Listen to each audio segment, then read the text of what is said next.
بسم الله الرحمن الرحيم. الحمد لله رب العالمين والصلاة والسلام على رسوله النبي الكريم وعلى آله وصحبه أجمعين وعلى من تبعهم بإحسان إلى يوم الدين. أما بعد فأعوذ بالله من الشيطان الرجيم. بسم الله الرحمن الرحيم. اقرأ باسم ربك الذي خلق خلق الإنسان من علق اقرأ وربك الأكرم الذي علم بالقلم علم الإنسان ما لم يعلم. صدق اللہ العظیم. علماء کرام اور آج کے اس افتتاحی پروگرام میں شرکت کرنے والے محترم بھائیوں، بزرگوں اور دوستوں، آپ نے بہت سارے موضوعات پر پچھلے لگ بھگ 2 سے 2.5 گھنٹے میں بڑی اچھی اور مفید باتیں سنی. تعلیم کے حوالے سے بھی، تربیت کے حوالے سے بھی، تعلیمی نظام میں مزید بہتری کیسے لائی جائے، ریفارمز کیسے کیے جائیں، سبجیکٹ کو کیسے اور یونیک بنایا جائے، کم وقت میں کس طریقے سے بنیادوں کو مزید مضبوط کیا جائے، یہ ساری باتیں آپ نے مختلف مقررین کی زبانی سنی. 2-3 باتیں میں عرض کرتا چلوں. شروع میں یہ بات بھی کہی گئی کہ دراصل یہ ایک اسکول نہیں تھا بلکہ ایک مدرسہ تھا، اور مدرسہ ہے بھی، جزوی طور پر آج بھی مدرسہ ہے، ماضی میں کلی طور پر مدرسہ تھا، لیکن اب مدرسے کی لینگویج بدل کر کے اس کو اسکول کا نام دیا گیا، اور اسکول کا نام حالات کے تقاضوں کی بنیاد پر دیا گیا. یہ بات کہی گئی کہ صاحب گورنمنٹ نے نوٹسز بھیجے اور کہا گیا کہ صبح میں آپ مذہبی تعلیم نہیں دے سکتے، کیونکہ right of children to free and compulsory education act 2009 یہ مینڈیٹری کرتا ہے کہ صاحب 14 سال تک کے بچوں کو آپ کو ماڈرن ایجوکیشن دینا ہو. اور اتر پردیش میں بھی، تریپورہ میں بھی، اتراکھنڈ میں، جھارکھنڈ میں بھی بہت سارے مدرسوں کو نوٹس دیے. میں آپ کو 2 باتیں قانونی اور لیگل طریقے سے بیان کر کے پھر تعلیم کی اہمیت پر واپس آتے ہیں. دیکھیے، بھارت کا جو سمویدھان ہے، آئین ہے، کانسٹیٹیوشن ہے، وہ ہماری جو 200 سالہ لڑائی تھی وہ کسی سمویدھان کو بنانے کے لیے نہیں تھی. ہماری 200 سالہ آزادی کی لڑائی غلامی کی زنجیروں کو توڑ کر کے ایسے بادروں کو ہٹانے کے لیے تھی جس میں ظلم و ستم اور جبر و تشدد کی لائنیں لکھی ہوئی. جب ملک آزاد ہوا تو ہمارے اور آپ کے جو لیڈرز تھے، قائدین تھے، وہ سر جوڑ کر کے بیٹھے اور انہوں نے کہا کہ صاحب وہ فریڈم فائٹر جو پھانسی کے پھندوں کو چوم رہے تھے، وہ کس ملک کی تصویر دیکھ کر کے اپنی قربانیاں دے رہے تھے. اس ملک کو گڑھنے کا اور بنانے کا وقت آ گیا ہے. ان کے خواب کو دراصل بھارت کے سمویدھان کی لائنوں میں درشایا گیا اور یہ بتایا گیا کہ صاحب وہ جو پھانسی کے پھندوں پر چڑھے تھے تو وہ اس بھارت کی کلپنا لے کر کے چڑھے تھے جس بھارت کو سمویدھان بیان کرتا ہے. یہ موٹا موٹا کانسٹیٹیوشن کا ادیشیہ تھا. اور پھر یہ کہا گیا کہ صاحب سپریم سمویدھان ہوگا، پردھان منتری بھی شپت لے گا تو سمویدھان کی لے گا، چیف منسٹر بھی شپت لے گا تو سمویدھان کی لے گا. جتنے بھی پارٹ ہیں گورنمنٹ کے وہ سمویدھان کو بائی پاس نہیں کر سکتے. اور یہ سب سے عظیم کتاب ہوگی ملک میں اگلے 1000 سال کی جنریشن کے لیے. اور بھارت کے کانسٹیٹیوشن کے بارے میں تو یہ کہا جاتا ہے، اور بلکہ حقیقت ہے کہ دنیا کا سب سے بڑا ریٹن کانسٹیٹیوشن جو دنیا کے بہت سارے ملکوں سے لیا ہوا، امریکہ سے بھی لیا ہوا ہے، یونائٹڈ کنگڈم سے بھی لیا ہوا ہے، اور نہ جانے کتنے ملکوں کی وزٹ کی تھی اس پینل نے، اور اس کے بعد سمویدھان کو بنایا۔ اگر آپ اپنے ملک کے اس آئین کو دیکھو گے تو آپ کو بہت سی چیزیں بڑی منفرد نظر آئیں۔ آپ تصور کر سکتے ہو کہ آزادی کے 77 سال کے بعد کتنی حکومتیں ملک کے اندر آئیں اور گئیں۔ آپ کے چاہنے والے لوگ بھی آئے، آپ سے ناراض رہنے والے لوگ بھی آئے، مختلف طریقے کے مظالم ہوئے ہیں، مختلف طریقے کی تحریکات کو جنم دیا گیا، لیکن آزادی کے 77 سال کے بعد بھی میں یہ کہہ سکتا ہوں کہ وہ سمویدھان کی روح کو کچلنے میں اب تک پورے طور پر کامیاب نہیں۔ ٹھیک ہے، مائنس پلس ہوتا رہتا ہے، حالات کے اعتبار سے اونچا نیچا چلتا رہتا ہے، شدت بھی آتی رہتی ہے، لیکن آپ یہ نہیں کہہ سکتے کہ پورے طور پر کولیپس کر گیا ہو۔ جیسے انڈین سب کانٹیننٹ میں بہت سارے ملک ہیں، ختم ہو گئے، کوئی 25 سال میں 2 ملکوں میں تقسیم ہو گئے، کسی کا سمویدھان جو پہلے بنایا تھا وہ بدل گیا، لیکن ہمارے ملک میں ایسا نہیں ہوا۔ ابھی تک ایسی کنڈیشن سامنے نہیں آئی۔ یہ یقیناً ان عظیم مجاہدین کے اخلاص کا نتیجہ ہے جنہوں نے سب کچھ اپنا قربان کر دیا تھا تاکہ ہم اور آپ آزادی کے ماحول میں جی سکیں۔ اب آپ دیکھیں گے صاحب، ہمارے جو ہیڈ ماسٹر صاحب ہیں انہوں نے بات یہیں سے شروع کی، اس لیے میں بھی چاہتا ہوں کہ بات یہیں سے شروع کی جائے۔ 2023 میں پرابلمز شروع۔ دیکھو، بھارت کا جو کانسٹیٹیوشن ہے، اگر آپ اس کو پڑھو گے تو اس میں صرف آرٹیکل 25 نہیں ہے۔ فریڈم آف ریلیجن ہے، فنڈامنٹل رائٹ ہے، لیکن اس سے جا کر کے آگے تھوڑا سا آپ جاؤ گے تو آپ کو آرٹیکل 30 بھی ملے گا، جو کہتا ہے کہ تمام مائنورٹیز کو لینگویج کے آدھار پر اور ریلیجن کے آدھار پر، یعنی زبان کی بنیاد پر اور مذہب کی بنیاد پر، تمام اقلیتوں کو اپنے تعلیمی ادارے بنانے کا بھی اختیار ہے اور چلانے کا بھی اختیار ہے، اور یہ بھی فنڈامنٹل رائٹ میں ہے صاحب، مولک ادھیکار ہے صاحب۔ مولک ادھیکاروں کو ختم کوئی نہیں کر سکتا۔ کیشوانند بھارتی کیس پڑھو گے، بیسک اسٹرکچر کے بارے میں، آزاد بھارت کا سب سے بڑا کیس ہے۔ 13 ججوں کی بینچ نے میجورٹی کے ساتھ کہا کہ پارلیمنٹ بھی اتنی تبدیلی نہیں کر سکتی آئین میں کہ کانسٹیٹیوشن کے بیسک اسٹرکچر کو ڈیمیج کر دیا۔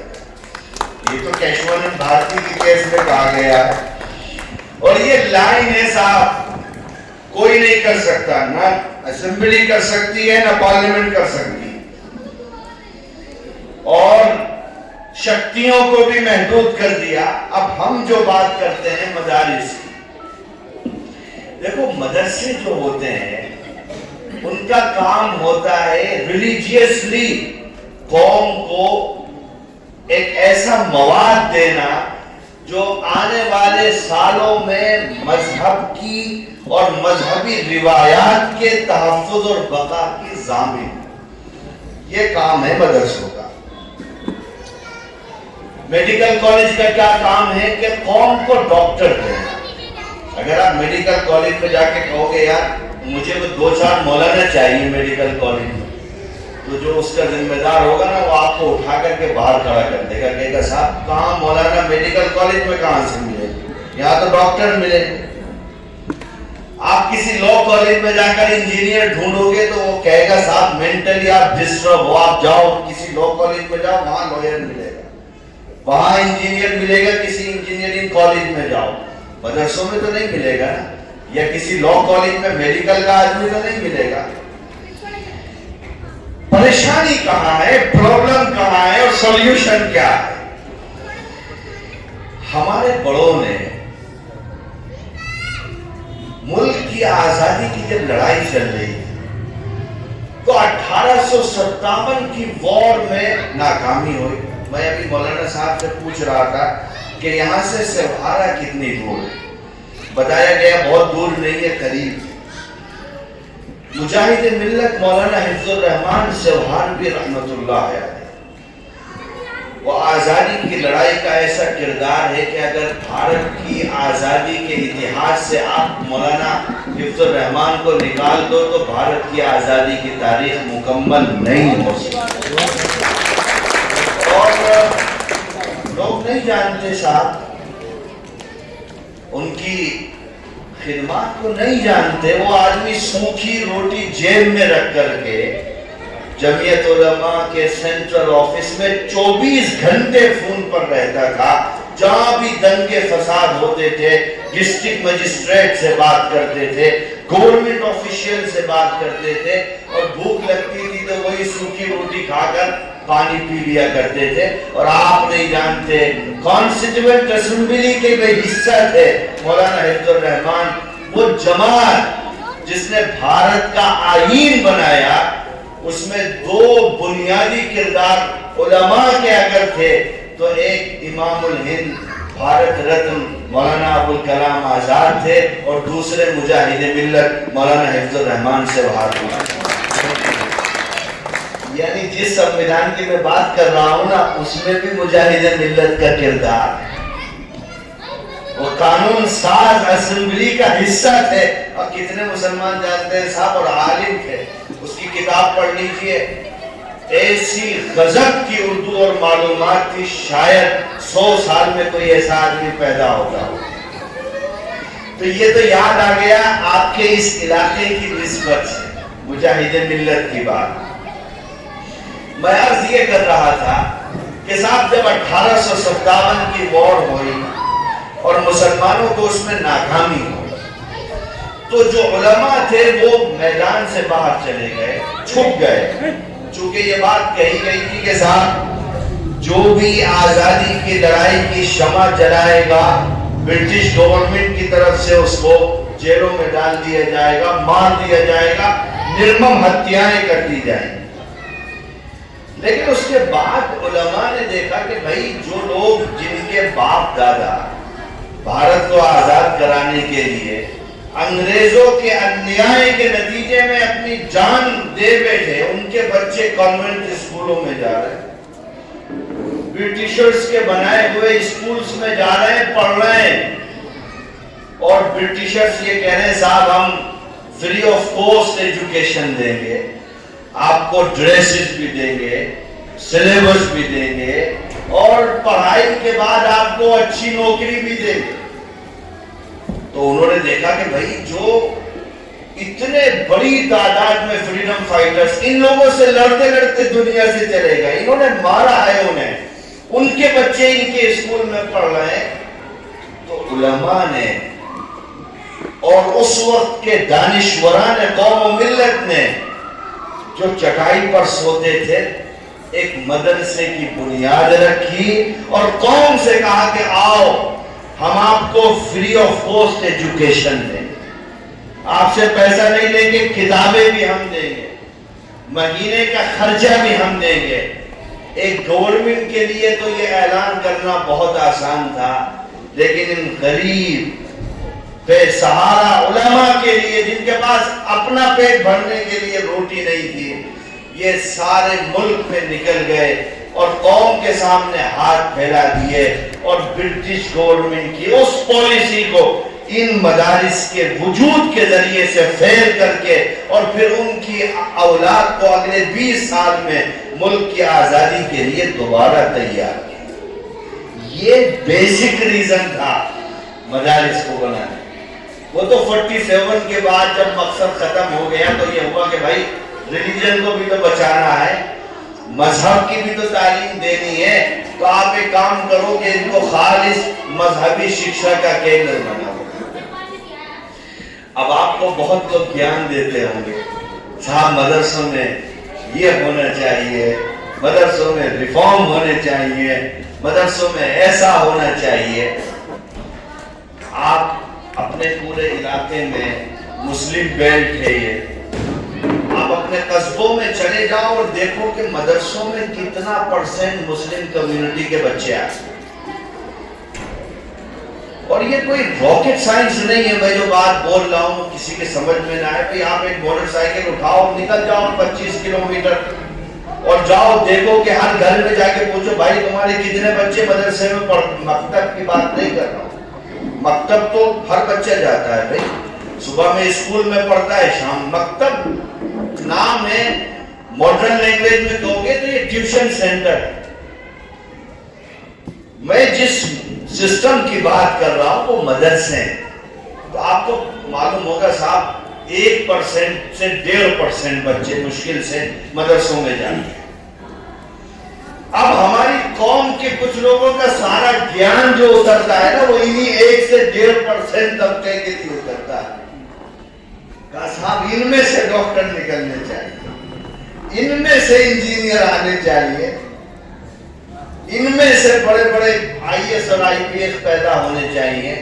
بھائی یہ مدرسے IAS اور IPS بنانے کے لیے نہیں بنائے گئے، یہ تو بنائے گئے قرآن و حدیث کی نشر و اشاعت کے۔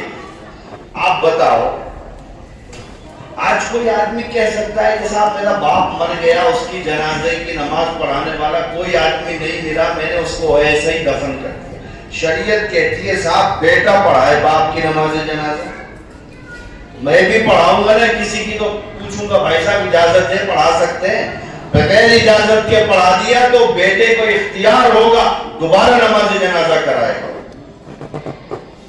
اب آپ بتائیے کتنے بچے اپنے باپ کی جنازے کی نماز پڑھاتے ہیں؟ یہ تو ہمارا مذہبی حال ہے، ہم کہاں کھڑے ہیں؟ امام صاحب مسجد میں نہیں پہنچے تو نماز قضا ہو جائے گی، نماز پڑھانے والا نہیں ملے۔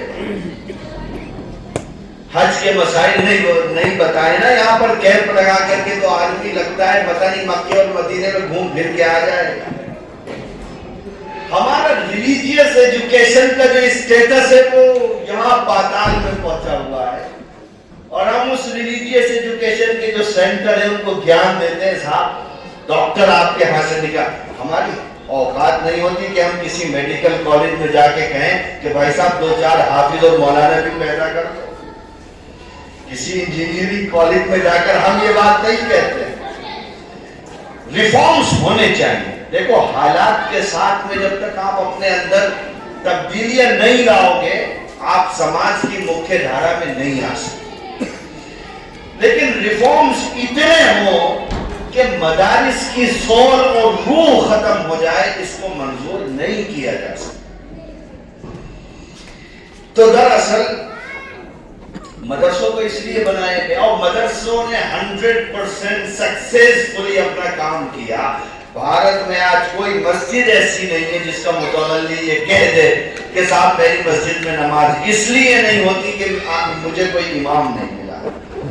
یہ 1% طبقہ ہے صاحب، 1% صرف، جو 100% قوم کی مذہبی قیادت کو انجام دے رہا ہے۔ ایسا آج اور کمپلیٹلی انڈیپینڈنٹ سسٹم ہے، نہ گورنمنٹ اس میں کھڑی ہے۔ دنیا میں مدرسوں کا جیسا نظام آپ کو کہیں نہیں ملے، اتنا بڑا۔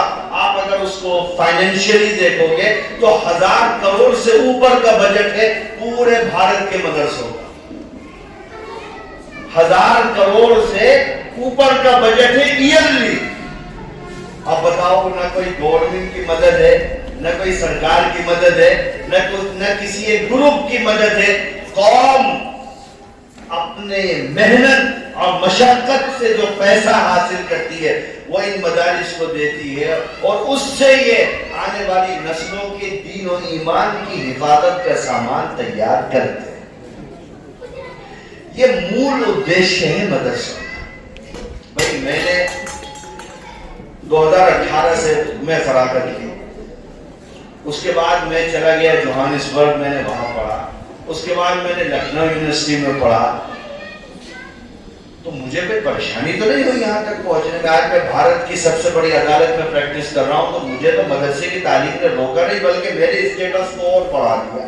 اگر میں مطلق وکیل ہوتا تو شاید میری وہ اوقات نہیں ہوتی، لیکن جب دو تعلیمیں ملی تو اس نے انسان کے اندر ایک شناخت پیدا کر دی، چونکہ قرآن و حدیث کی جو تعلیم ہے وہی اصلی اور ابدی تعلیم ہے جو ختم ہونے والی نہیں۔ تو یہ تو کوئی بھی کر سکتا ہے، اس کے لیے تو مدد، میں اصل یہ نہیں بتا رہا کہ میں نے کہاں پڑھا کہاں نہیں پڑھا، میں آپ کو یہ بتا رہا ہوں مدرسے کی ایجوکیشن نے مجھے روکا تو نہیں پڑھنے سے، میں کوئی بھی پڑھ سکتا ہے بھئی۔ ایک آدمی کو مولانا بننے میں 22 سال 23 سال 20 سال 18 سال میں آدمی فارغ ہو جاتا ہے، اس کے بعد 8 سال کا 9 سال کا ایک کورس ہوتا ہے، اس کے بعد آپ کا من ہے آپ جو چاہو کرو پڑھو، کسی نے آپ کو روکا تو نہیں ہے، ہاتھ تو نہیں پکڑا۔ لیکن دنیا جانتی ہے کہ صاحب یہ جو مذہبی رواداری اور مذہبی بیداری جو سماج کے اندر ہے وہ انہی مدرسوں کی وجہ سے، تو گورنمنٹ کہتی بھائی ان کو پکڑو۔ ہم کہتے ہیں یار ہم 1% ہیں، آپ اتنا فوکس ہمارے اوپر کر رہے ہو، ہماری قوم کے 99% لوگ تعلیم کے دروازوں سے دور اور بہت ساری پریشانیوں سے جوجھ رہے ہیں، آپ ان کے لیے مدد کیوں نہیں کرتے؟ بھیا آپ مائنورٹیز کے لیے اسکول بنا دو نا، آپ مائنورٹیز کے لیے کالجز بناؤ، آپ یونیورسٹیز بناؤ، آپ کوچنگ سینٹر بناؤ، آپ مانیتا نہیں دیتے، مائنورٹیز کے ایریا میں آپ اسکولز پاس نہیں کرتے، ان کی فائلوں کو آپ آگے نہیں بڑھاتے، اور آپ کی ساری محبت ان مدرسوں میں آگے رک جاتی ہے۔ یہاں ریفارمز ہونے چاہیے، یہاں گیان دینا چاہیے، یہاں سے ترقی ہونی چاہیے۔ اب صاحب 2023 میں نوٹس دیے، آر ٹی ای کی بات آئی، میں سن رہا تھا، دیکھو آر ٹی ایکٹ بنا، اور آر ٹی ایکٹ دراصل مولانا آزاد کی سوچ تھی۔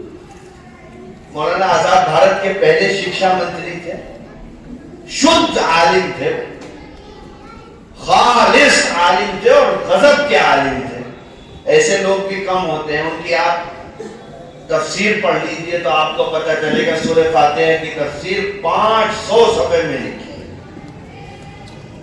آپ جو نماز میں پڑھتے ہو اس کا جو مولانا آزاد نے بیان کی ہے وہ 500 صفحے میں کی ہے، اور اللہ نے عجیب اس کو قلم اور زبان دی تھی۔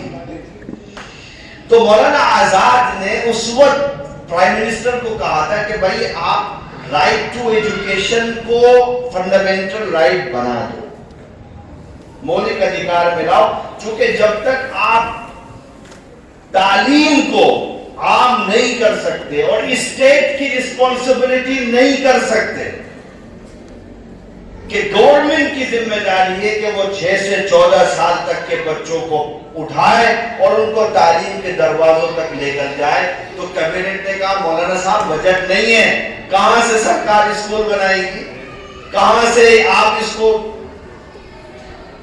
سمویدھان کے مولک ادھیکاروں میں شامل کر لو کہ ہمارا بجٹ تو بہت کم ہے، ابھی تو ہم آزادی سے باہر نکلے ہیں، لڑائی سے باہر نکلے ہیں۔ تو مولانا آزاد نے کہا صاحب جس کتاب کو میں مانتا ہوں اس کی تو بنیاد ہی اقرأ بسم ربک الذی خلق، اللہ تعالیٰ نے جو پہلی وحی اتاری اس میں یہ نہیں کہا صاحب ہم رب ہیں، زمین و آسمان ہم نے بنایا، اس میں کہا اے نبی پڑھیے اقرأ بسم ربک الذی خلق۔ لیکن کیبنٹ نے مولانا آزاد کی بات سے سہمتی نہیں کی، آزاد چلے گئے، سرکاریں آئی گئی، پردھان منتری آئے گئے۔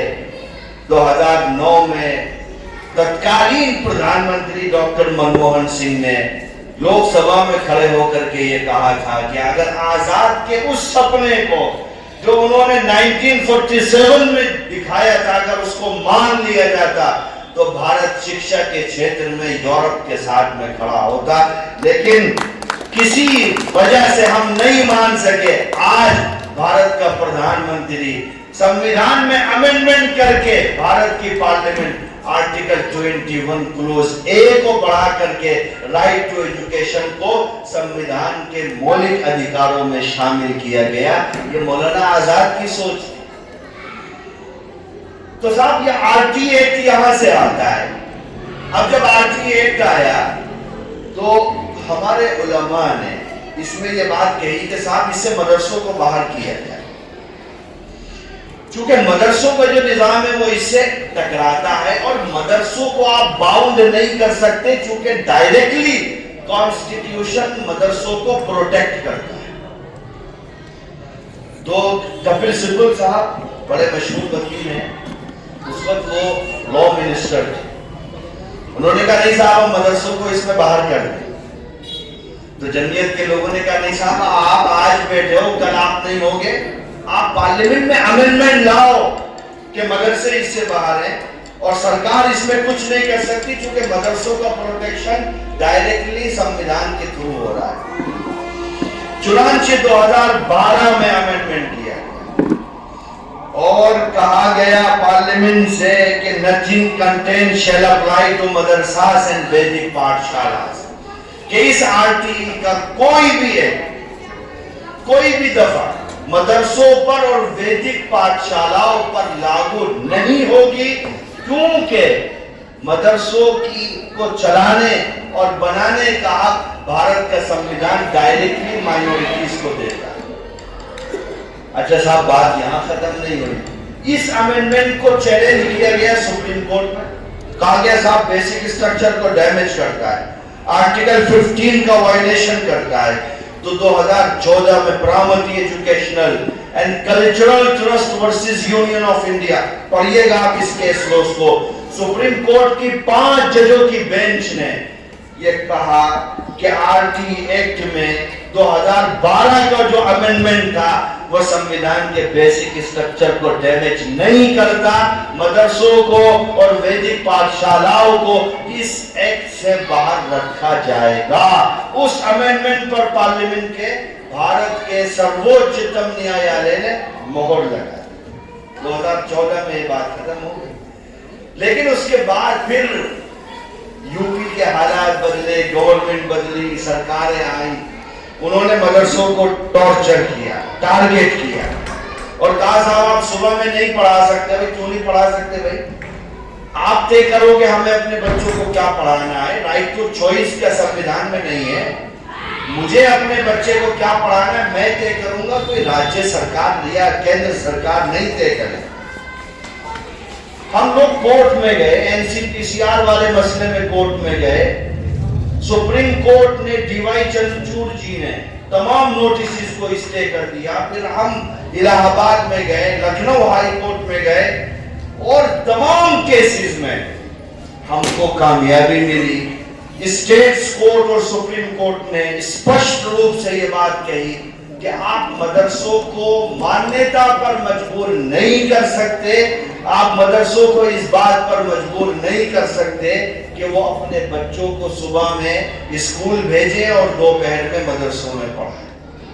تو یہ جو تھا نا پورا غبارہ، یہ تو مختلف عدالتوں کے فیصلے سے ختم ہو گیا۔ اسی لیے میں آپ سے کہتا ہوں، ہمارے اور آپ کے اتنے چاہنے والے لوگ سرکار میں ہیں، اگر بھارت کے سمویدھان کی یہ طاقت نہ ہوتی تو بتاؤ وہ مدرسوں کو آج چلنے دیتے؟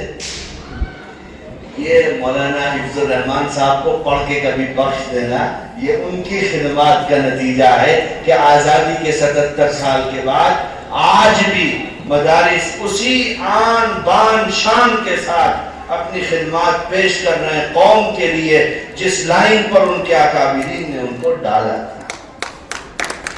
اب صاحب بات آتی ہے صاحب اسکول کی، یہ بات ٹھیک ہے کہ اب نئے مدرسوں کو بہت زیادہ بنانے کی قوم میں ضرورت نہیں ہے، جو ریلیجیس ایجوکیشن کے سینٹر ہونے چاہیے تھے وہ ہو چکے ہیں، اور اچھی خاصی تعداد میں ہو چکے ہیں۔ اور آپ میری بات یاد رکھیے گا کہ ہمارے ہاں ایسا ہوتا ہے نا، اس ضلع کے بچے اس ضلع میں چلے جاتے ہیں، اس اسٹیٹ کے بچے اس اسٹیٹ کے مدرسوں میں چلے جاتے ہیں۔ آگے آنے والے حالات ایسے ہوں گے کہ آپ کو انہی ڈسٹرکٹ میں مدرسے بنانے ہوں گے۔ اگر بجنور کے بچے ہیں تو ان کی تعلیم کا نظم بجنور میں ہی ہونا چاہیے، انہیں بجنور سے نکل کے سہارنپور نہیں جانا چاہیے، کیونکہ ابھی تو اسٹیٹ وائز پرابلمز ہو رہی ہیں کہ بھائی بہار کے بچے یہاں کیوں آ رہے ہیں، یہاں کے بچے تمل ناڈو کیوں جا رہے ہیں، اسٹیٹ گورنمنٹس وہاں پریشان کرتی ہیں، لیکن ممکن ہے کہ آگے جا کر کے یہ ڈسٹرکٹ لیول پر بھی چلا جائے گا۔ اس لیے جو مقامی مدارس ہیں ان کی بنیاد کو مضبوط کرنا بے حد ضروری ہے، تاکہ کل اگر کوئی ایسا کرائسس آتا ہے تو کہ ٹھیک ہے بھائی بجنور میں اتنے مدرسے ہمیں ضرورت ہی نہیں ہے سہارنپور جانے کی۔ اس نظام کی طرف بھی خاص طور پر توجہ کرنی چاہیے۔ اور اب جو 99% لوگ جو مدرسوں میں نہیں آ رہے ہیں، اس میں سے 50 سے 70% بچے اسکولوں میں جا رہے ہیں اور 20-22% بچے مسلمانوں کی مزدوری کرتے ہیں، وہ پڑھتے ہی نہیں۔ اسلام کی نظر میں تعلیم کی تعریف کیا ہے؟ ایجوکیشن کی کو ڈیفائن اسلام کیسے کرتا ہے، پریبھاشت کیسے کرتا ہے؟ آپ دنیا سے پوچھو کہ کہے گا صاحب اس ایجوکیشن کا مطلب ہے کہ اچھی شکشا لے لو اور اپنے مستقبل کو آباد کرو۔ ایک آدمی اپنے بچے کو میڈیکل کی تعلیم دینے کے لیے زمین بیچ دیتا ہے، کہتا ہے صاحب یہ ڈاکٹر بن جائے گا تو پھر تو زمین ہم 2-4-10 بیگھے مزید خریدیں۔ اسلام کی نظر میں تعلیم دراصل ایک ویچارک کرانتی کا ذریعہ ہے، نظریاتی انقلاب کی بنیاد ہے۔ نبی کریم صلی اللہ علیہ وسلم نے مکے کی بنجر زمین سے اس تعلیم کی بنیاد رکھی قرآن کی آیات کے ذریعے سے، اور انسانی ہسٹری میں، ہیومن ہسٹری میں 23 سالہ قلیل مدت میں دنیا کا سب سے بڑا نظریاتی انقلاب نبی کریم صلی اللہ علیہ وسلم نے برپا کیا۔ بھائی 200-400 سال تو نہیں رہے نا، بحیثیت نبی کے اللہ کے رسول علیہ السلام 23 سال رہے بس دنیا میں، اور 23 سال کے بعد آج میں نہیں کہتا ہوں، یہ یورپ کی یونیورسٹیز کہتی ہیں کہ صاحب یہ واحد ایسے انقلابی قائد ہیں، ان کو دنیا سے تشریف لے جائے ہوئے 1400 سال کا لمبا عرصہ ہو گیا ہے، لیکن آج بھی دنیا کے کروڑوں جوان ان کی عظمت و تقدس پر اپنی گردنیں کٹوا سکتے ہیں۔ ایسا انقلابی لیڈر ہیومن ہسٹری میں نہیں ہے۔ حقیقت سے صاحب کیسے پاسبل ہے؟ بھائی دنیا تو دارالاسباب ہے، آپ مسجد میں چلے جاؤ دروازہ بند کر کے دعا مانگتے رہو، اللہ میاں روٹی دے دو، نہیں میں مر جاؤں گا، تو آدمی 5 دن میں مر جائے گا، آسمان سے روٹی نہیں آئے گی۔ روٹی تو آئے گی نا، آپ جاؤ بزنس کرو، محنت کرو، کہیں جاب کرو، کہیں پڑھاؤ، تجارت کرو، ویاپار کرو، تب روٹی آئے گی نا۔ تو دنیا تو دارالاسباب ہے، یہاں میڈیسن کھاؤ گے تو شفا ہوگی، لیکن یہ بات بھی صحیح ہے کہ شفا میڈیسن میں نہیں ہوتی، اللہ کے امر میں ہوتی۔ اللہ میڈیسن میں شفا پیدا کرتا ہے۔ تو عرض یہ تھا کہ صاحب ہمارے نظریے میں، اسلام کے نظریے میں ایجوکیشن کوئی ویاپار نہیں ہے، بلکہ ویچارک کرانتی کا ایک مادھیم ہے، اور اب ان مادھیموں میں سے اور اس تعلیمی بیداری کا مرکز بنانے کی سب سے زیادہ ضرورت ہے ایسے اسکولوں کو قائم کرنا جو اسلامک ایٹماسفیئر میں ماڈرن ایجوکیشن دیں۔ چونکہ بھائی صاحب آپ اگر دیکھیں ہوں گے 2019 میں نئی تعلیمی پالیسی بھی آ گئی، نیو ایجوکیشن پالیسی۔ جب آپ شکشا کے ذریعے سے کسی اسپیسیفک ریلیجن کو پروموٹ کرتے ہو تو بھائی صاحب وہ میری تقریروں سے آپ اس کا دفاع نہیں کر سکتے۔ ایک بچہ ہے، ایک کتاب میں وہ 10 دن جس چیپٹر کو پڑھتا ہے اس کے دماغ میں وہ اتنا چلا جاتا ہے کہ ہمارے مولانا صاحب 2 گھنٹے کی تقریر کر لیں تو اس کا اثر نہیں ہو۔ اسی لیے لوگ بڑے طریقے سے کام کرتے ہیں کہ وہ تعلیم کے راستے سے ارتداد کے مواد کو بچوں تک پہنچاتے ہیں۔ اب ہمیں اور آپ کو جو اس کا مقابلہ کرنا، ہم سمجھتے ہیں صاحب جلسوں سے ہو جائے گا، اصلاح معاشرہ کے پروگراموں سے ہو جائے گا، تقریروں سے ہو جائے گا، نہیں صاحب، اس کا مقابلہ ان جیسے تعلیمی اداروں سے، اور تعلیمی ادارے ایسے ہونے چاہیے جو سیلف انڈیپینڈنٹ، ایک آدھ مرتبہ کمیونٹی فنڈ کرتے ٹھیک ہے، ہر سال فنڈ لینے کی ضرورت نہیں۔ لوگ ہمارے ہاں کے پیرنٹس جو ہیں وہ جتنا اپنا پان اور گٹکے میں خرچ کر دیتے ہیں مہینے میں، اگر اتنا پیسہ وہ بچے کی فیس میں لگا دیں تو بھی اسکولوں کا بھلا ہو جائے۔ اور یہ اسکولوں کا قیام عقیدہ توحید کی حفاظت کے لیے اور جناب رسول اللہ صلی اللہ علیہ وسلم کی تعلیمات کی عظمت کو بچوں کے دلوں میں باقی رکھنے کے لیے بہت ضروری ہے۔ کیونکہ صاحب اب ہمارے ہاں تو پریشانی یہ ہے نا، ہر مرض کی دوا بیچارے مولوی کو بنا دیتے ہیں۔ صاحب مولانا صاحب آپ نے ایسا نہیں کیا، تو ہر مرض کی دوا تو مولانا نہیں ہے نا، مولانا صاحب کے ساتھ قوم کو کھڑا ہونا پڑے اور ان تعلیمی اداروں کو سماج کے انتم پائیدان پر بیٹھے ہوئے بچوں کے ساتھ کنیکٹ کرنا پڑے گا۔ ہمارے اور آپ کے پاس اتنے اچھے ذہن موجود ہیں، ہم ذرا سا ان کو سہارا دیں تو وہ اونچائی تک پہنچ جائیں گے۔ لیکن ایک بات یاد رکھنا، کوئی بھی ایجوکیشن دینا لیکن اپنی ریلیجیس ڈگنیٹی، انٹیگریٹی اور آئیڈینٹی کے ساتھ میں دینا۔ اگر ڈاکٹر بھی ہونا چاہیے تو پہلے وہ پکا اور سچا مسلمان ہونا چاہیے، اگر انجینئر بھی ہونا چاہیے تو پہلے پکا اور سچا مسلمان بھی ہونا چاہیے، اگر لائر بھی ہونا چاہیے، اس کے دل میں اللہ کا خوف ہونا چاہیے۔ ہم اس جڑ کے ساتھ جب جڑیں گے ہم ان تعلیمی اداروں کو ایک مثالی تعلیمی ادارہ بنا سکتے۔